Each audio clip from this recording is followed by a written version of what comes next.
Setelah pergi, kembali lagi. Bab 167. Saat Yos kembali ke ruangan, di dalam sangat hening dan tidak ada suara apapun. Dia memperlambat langkah kakinya, berjalan ke sisi tempat tidur. Melihat Darlene yang bersandar di ranjang, tidak tahu sudah tidur atau belum. Bulan di luar sedang bersinar terang di wajahnya.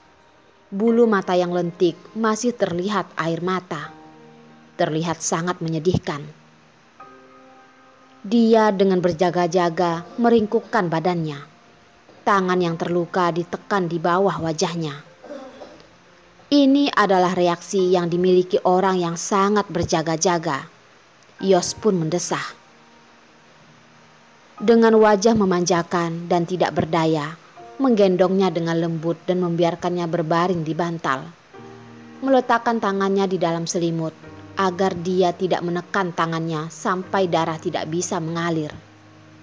Setelah itu, Yos juga ikut berbaring di sisinya dengan melindungi merangkulnya tidur di ranjang. Sebenarnya, Darlene belum tidur. Tanpa sadar, dia merasa digendong. Di saat dia ingin membuka mata, dia mencium aroma nikotin pria. Merasa ingin menangis. Dia pun menggigit rahangnya, tidak ingin dirinya mengeluarkan suara. Kalau sudah pergi, kenapa kembali lagi? Dibandingkan dengan aroma nikotin di tubuhnya dulu, Darlene menebak Yos pasti banyak merokok. Karena dirinya atau karena ada banyak masalah yang sedang dihadapinya. Dia tidak berani terlalu percaya diri karena setelah mengetahui kenyataannya, hatinya akan semakin sakit. Darlene mengira dirinya menyembunyikan dengan baik, tapi ada orang yang lebih cerdik darinya. Di saat Yos menggendongnya, dia sudah tahu kalau wanita di pelukannya itu belum tidur. Dan dia juga tidak membongkarnya.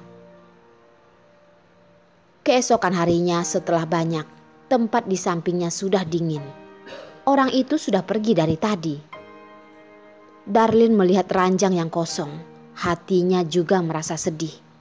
Dia sangat ingin menanyakan pada Yos kenapa dia kembali lagi semalam. Karena tahu pagi-pagi Yos sudah pergi, dia pun merasa lega. Darlene tidak suka dirinya yang terus-menerus seperti ini. Pagi dan siang selalu ada yang membawakan makanan untuknya.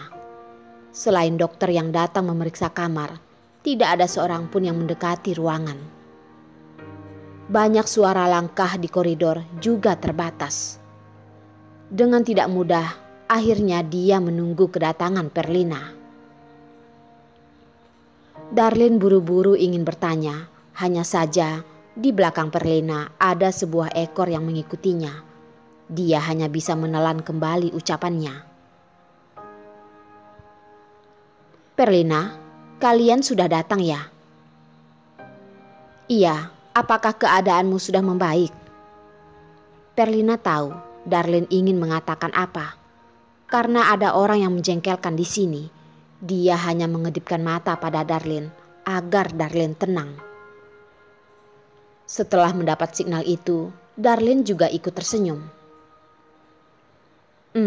Sudah baikan. Perlina mendekat dan melihat, dengan ragu berkata, benarkah? Kenapa aku merasa wajahmu terlihat lebih buruk dari semalam? Dia melihat ada orang yang ikut masuk, buru-buru memberikan isyarat menahan. Kami ingin membicarakan masalah privasi wanita. Apakah kamu yakin ingin tinggal di sini? Jasper pun menahan langkahnya. Aku pergi urus prosedur keluar rumah sakit dulu. Ada masalah, telepon aku saja. Bisa ada masalah apa emangnya? Cepat keluar.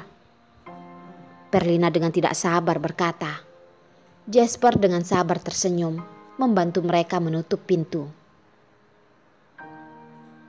Lina, sebenarnya kamu tidak perlu.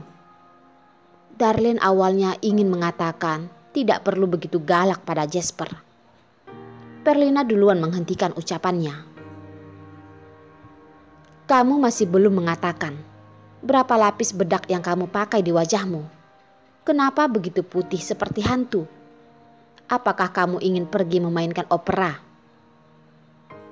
Sambil berkata, dia pun menyodorkan tangan mencubit wajah Darlin. Rasa ini seperti mencubit wajah bulat derik. Benar-benar kagum. Ini adalah hasil dari berbagai skincare, tapi dia tidak pernah melihat Darlin memakainya. Kenapa kulitnya begitu lembut dan kenyal?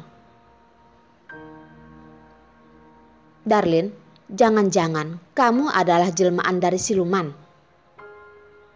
Lina, apa yang kamu katakan? Sebentar memainkan opera, sebentar jelmaan siluman. Kamu benar-benar mengira aku bisa berubah 72 kali ya?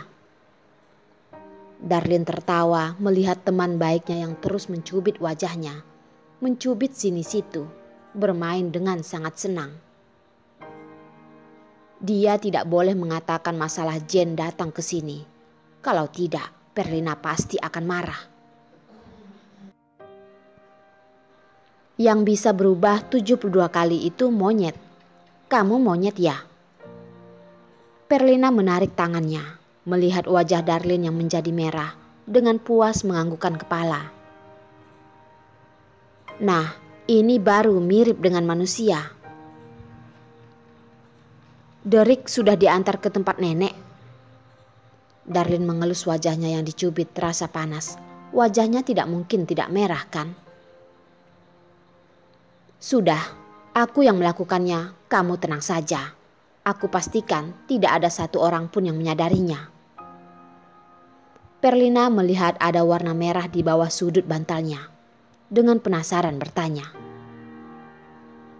Apa ini? Darlin menyadari undangan yang diberikan Jane sudah ada di tangan Perlina. Tidak tahu harus bagaimana menjelaskannya. Tidak menunggu dia menjelaskan, Perlina langsung membukanya. Setelah dia melihat isinya, nada bicaranya langsung berubah. Dasar, kenapa Jane begitu tidak bisa dihindari?